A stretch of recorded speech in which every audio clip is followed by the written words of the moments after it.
Assalamualaikum warahmatullahi wabarakatuh. Salam sejahtera untuk kita semua. Terima kasih untuk kehadiran teman-teman yang telah hadir di pertemuan kedua kita ya, di mata kuliah interaksi manusia dan komputer. Pada pertemuan kedua ini kita akan membahas tentang kerangka kerja dan paradigma interaksi. Nah, setelah belajar materi dosis 2 ini, diharapkan peserta tutor atau mahasiswa atau mahasiswi mampu menjelaskan siklus tindakan eksekusi atau evaluasi, menjelaskan komponen utama kerangka kerja interaksi, menjelaskan siklus interaksi, menjelaskan cara manusia mengatasi kompleksitas lingkungan kerja, menjelaskan paradigma dominan dalam perancangan suatu antarmuka, dan menjelaskan keterbatasan paradigma dalam perancangan suatu antarmuka. Nah, ini pengantar awalnya. Kerangka kerja pada dasarnya adalah sebuah struktur yang digunakan untuk mengkonseptualisasikan suatu sistem. Dengan kerangka kerja yang tepat, perancang dapat mengkonseptualisasikan ruang persoalan secara menyeluruh dan tidak hanya sekedar perencampuran komponen-komponen terpisah. Meskipun secara bersamaan ada kemungkinan mereka juga mampu menciptakan suatu ruang kerja dan kelompok perkakas interaksi. Jadi itulah kerangka kerja adalah suatu struktur ya, di mana divisualisasikan dari suatu sistem yang memudahkan pengguna intinya. Nah, ini siklus tindakan eksekusi atau evaluasi di Donald Norman ya tahun 1990 menyajikan suatu konsep yang memegang peran sangat penting yang memungkinkan perancang dapat memahami konsep IMK dengan lebih mudah.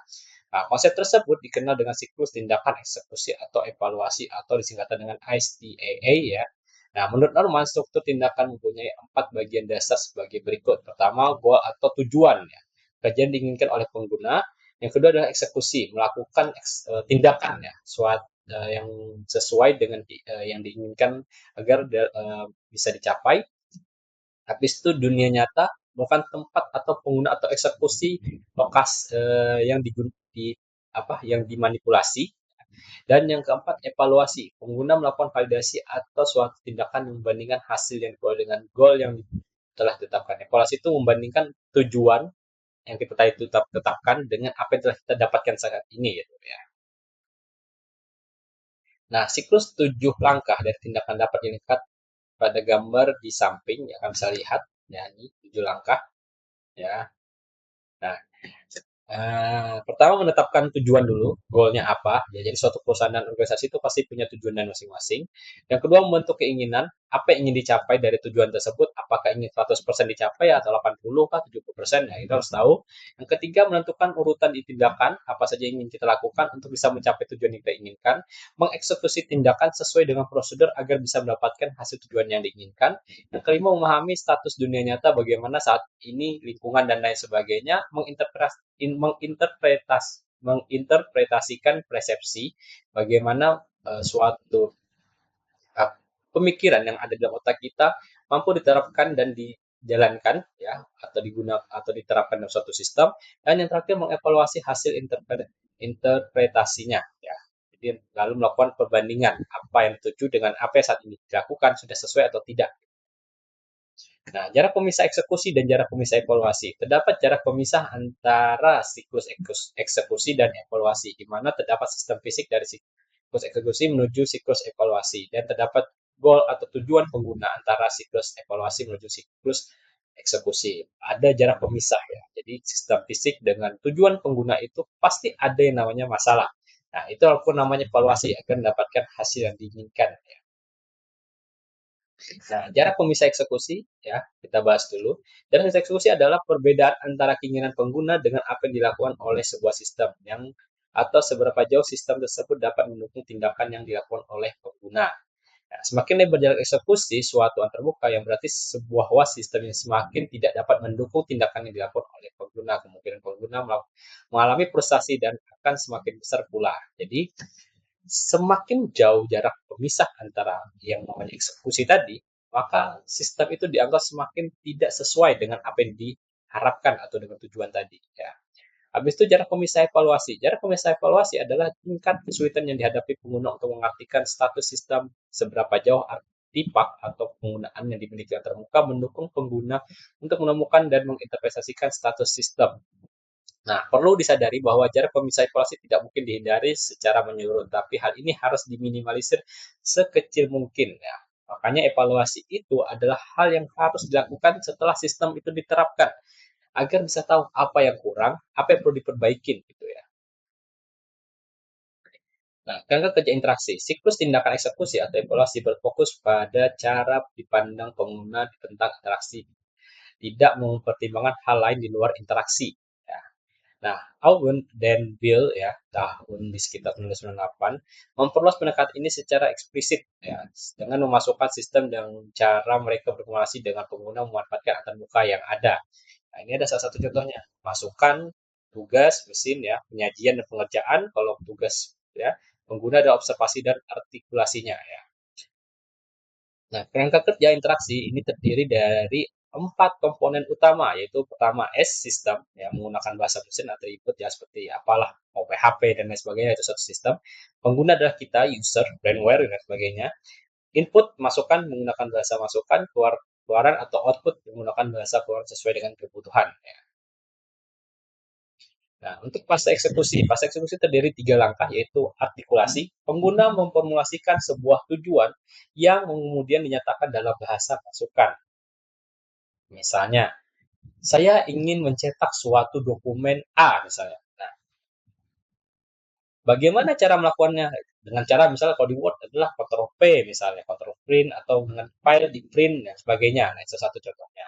Pengerjaan, bahasa masukan diterjemahkan dalam bahasa mesin dikerjakan oleh sistem. Penyajian, sistem menyajikan hasil operasi yang menggunakan bahasa mesin, menggunakan bahasa keluaran. Ya, intinya saat kita minta print, komputer akan mengirimkan ke sensor komputer atau sensor komputer ke dalam printer bahwa ada dokumen yang harus di print. Ya. Habis itu pas evaluasi sementara itu pas evaluasi berisi satu langkah yaitu observasi. Pengguna mengartikan hasil yang muncul di layar mencocokkan dengan goal atau tujuan semula yang ditetapkan. Nah, model mental adalah penyajian kognitif suatu proses atau objek yang menyatakan suatu perkiraan logis yang dapat diterima tentang bagaimana suatu benda dibentuk atau bagaimana benda berfungsi. Nah, seringkali pengguna mempunyai model mental yang sama sekali tidak tepat, tetapi masih tetap dapat berinteraksi dengan objek yang dimaksud. Nah, model mental menciptakan kerangka kerja yang memungkinkan pengguna untuk melakukan suatu pekerjaan jika model mental pengguna cukup dekat dengan cara yang untuk bekerjasama sistem, maka pengguna dapat menggunakan sistem tersebut tanpa kesulitan. Ya. Tetapi seringkali model mental pengguna tercipta berdasarkan asumsi yang salah, sehingga pengguna memerlukan kerja lebih dibanding yang seharusnya. Nah, makanya itu model mental ini diperlukan. Jadi kita harus buat kerangka terlebih dahulu, desain dan lain sebagainya untuk mendapatkan penggunaan yang lebih baik. Gitu ya. Nah, ini beberapa karakteristik model mental yang perlu diketahui antara lain. Pertama, tidak ilmiah. Model mental seringkali didasarkan pada perkiraan atau asal tebak. Itu yang tidak dibolehkan. Jadi harus namanya melakukan membuat kuesioner atau melakukan survei dan sebagainya gitu. Tidak lengkap, model mental tidak selalu menjelaskan sistem secara keseluruhan, hanya menjelaskan aspek yang relevan pada orang yang memformulasikan. Jadi perlu buatlah SOP atau standar-standar yang perlu dilakukan gitu. Tidak stabil, model mental bukan merupakan formulasi yang nyata, tetapi berkembang dan beradaptasi dengan konteksnya. Yang keempat, tidak konsisten. Model mental tidak membentuk satu kesatuan yang utuh. Beberapa bagian dari model yang sama sering tidak kompatibel satu dengan yang lainnya. Dan yang terakhir adalah personal. Model mental bersifat unik untuk setiap individu sehingga tidak bisa diterapkan secara umum. Nah, ini bagian penting dari model mental. Model mental tidak mudah untuk dipahami. Ya, jika perancang sadar akan model ini, perancang dapat ciptakan rancangan lebih konsisten dengan model mental dari calon penggunanya. Ya. Habis itu pengguna bukan merupakan satu-satunya yang menciptakan model mental, dan yang terakhir banyak sistem juga mempunyai model konseptual sebelum sistem dikembangkan. Jadi harus berkolaborasi antara pengguna sistem dengan yang pembuat sistemnya agar bisa mendapatkan program atau aplikasi yang sesuai yang diinginkan gitu. Nah, ini yang selanjutnya bagian penting dari model mental. Ya, berdasarkan teori model mental Norman pada tahun 1986, berdasarkan 3 bagian penting model mental sebagai berikut. Model konseptual, kalau misalnya model konseptual ada seperti ini, contohnya ada perancang ya. Jadi model konseptual itu perancang inginnya seperti ini ya di gambarannya, maunya seperti ini bentuknya, ukurannya.